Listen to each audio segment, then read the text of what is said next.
In the other video, I mentioned about Einstein's quote saying that the intelligent people are ignoring, or something like that. Weak people revenge, strong people forgive, and intelligent people just ignore. But I'm taking the word ignore being quiet, just passing by the memory or the words. Don't tangle up. So again, I'm coming back to this point that if you are the master of what you are good at, you become very intuitive. You don't have to say much.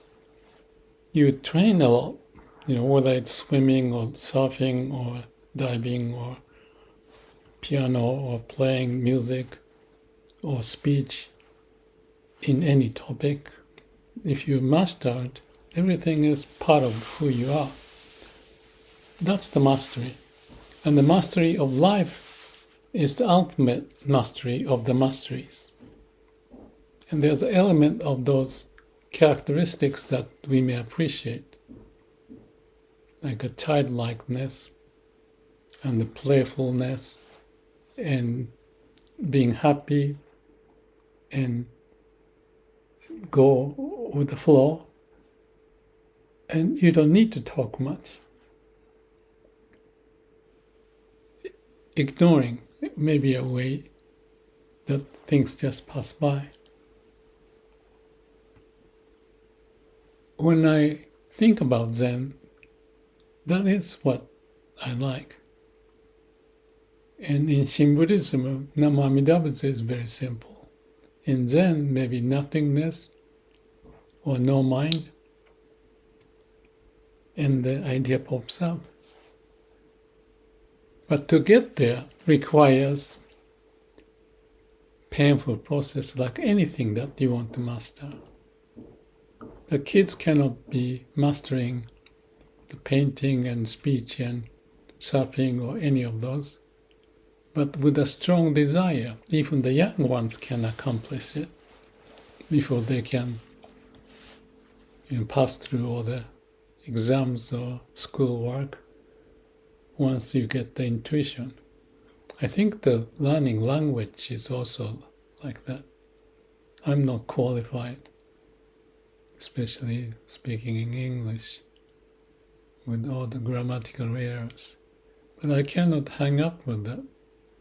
I just have to accept myself and forgive me and just ignore me. Then the intuition. That's what I want to get to. Our communication too. Not everyone would be like understanding without much saying. Even there's the koan.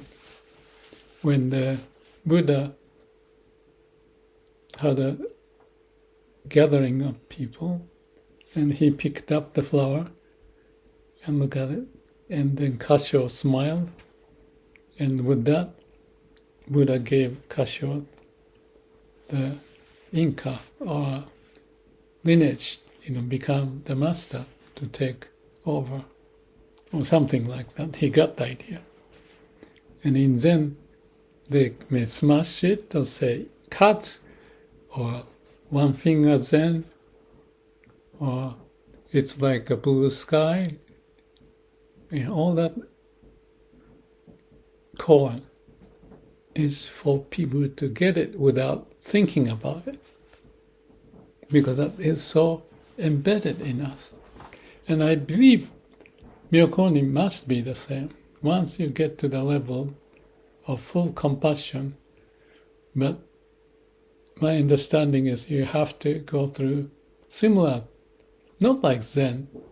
They talk about other power, not the self-power. So effort is to let go. That's the effort. You shouldn't have effort to let go. But that's when you have the mind and body falling off situation. And then was it the Genza talking that looking at the hand And he's so impressed that this hand doesn't require much maintenance. And that says something about liveliness and appreciation, and he's connecting to that.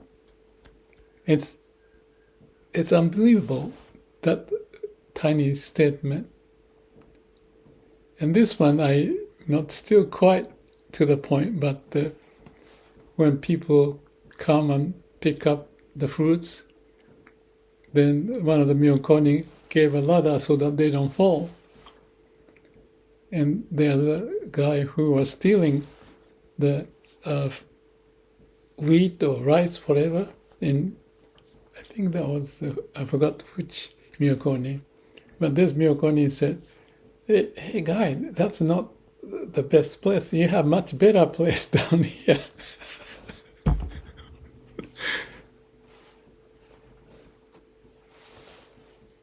That is enlightening. He doesn't think. Just act.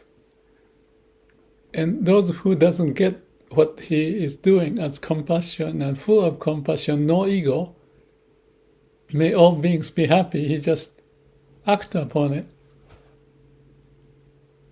It's profound. I think this may be the case, that some common characteristics of those who are masters of life, in this case, I would say, they don't need to have people around. They like the quality of that being as much as Buddha is known to have sit meditating lots of time. And the guy who has, like the surfing, you don't have any muscles and thinking, you just become natural way connecting to the heart and everything. And all the blockage of the what if and why not this, and all the mind is evaporating out. Only the smile may be left, and appreciation that you are connected to the heart. That's why you feel alive. And that's nirvana, blissful sensation to come with it.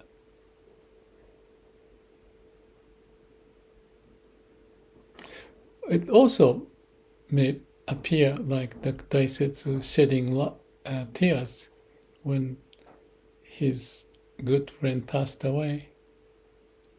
Very genuine human soul missing. Simple life.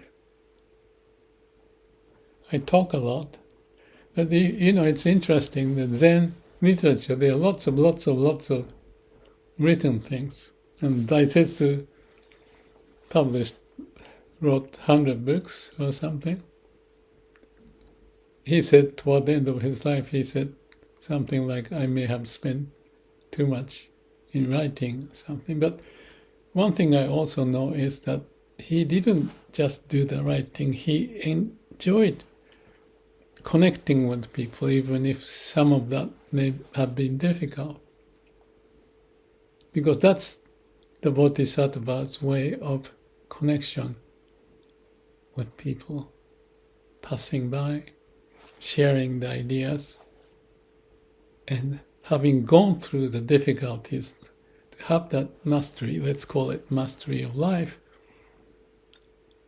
He's not just sitting there alone, or she is not. Naturally, there's something coming. That's the nature's way. If there's a will, there's a way. Nature's way is for us to be lively in what we do and going over the hurdles, even if that's difficult. That's the mastery that we can accomplish, we can live. I believe so. And I hope that ideal picture is could be an image, but could be the reality. As much as we may see that the kids are free playing, and the adult can be playing, but also contributing for the world. So, just one more thing about algorithm, because I mentioned about it, my note to Elon Musk. Rational is good, but if the rationality, algorithm, whatever, super intelligence, artificial super intelligence, we have to still utilize that, not to be used like the use the brain, use AI, because AI cannot get the heart, playfulness, having fun, liveliness. They are just a machine algorithm, but we can utilize it. So who is the master? I think that is what is to come down to. Master is within. We have it, every one of us. But let's use the mind and AI, artificial superintelligence, whatever, but not push the algorithm to dictate our life. Remember who is the master. I use the word be at our eternal home where we came from. That's where the engine of life and death, the way of nature prevailing, and we can write with that. Yeah, let's be happy and hope to keep creating the world and living our life to be one with that process. That's what I see us working on without making much effort. But to get there is an effort to challenge beyond the algorithm, mind, and ego. Let's work and have fun at the same time.